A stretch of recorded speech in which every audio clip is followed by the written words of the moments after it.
Welcome back to Good Morning Boss. Mga boss, ang Tubataha Reef ay kabilang na po sa listahan ng ASEAN Heritage Park. Lahat ng yan sa ASEAN TV.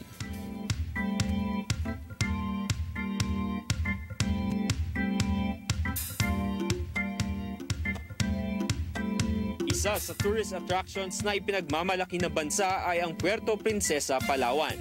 At sa nasabing lugar matatagpuan ang Tubataha Reef Natural Park na may angking kagandahan ng mga coral reefs na nagsisilbing tirahan ng napakaraming isda at iba pang yamang tubig kasama na ang 13 species ng sharks, hawksbill at green sea turtles.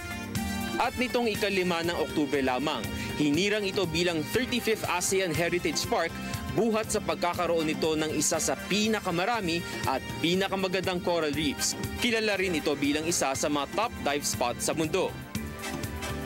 Ang Tubataha Reefs Natural Park ay makikita sa kalagitnaan ng Sulu Sea sa munisipalidad ng Cagayancillo, Palawan.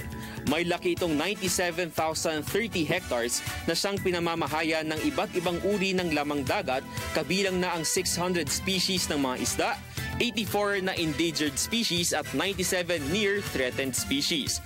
Halos 70% ng coral reefs sa mundo ay matatagpuan sa Tubataha Reefs.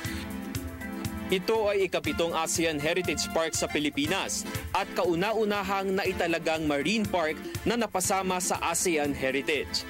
Ang kagandahan ng Tubataha Reef ay hindi lamang natatapos sa pagkakaroon nito ng napakagandang tanawin, kundi sa pagbibigay at pagpapanatili ng buhay.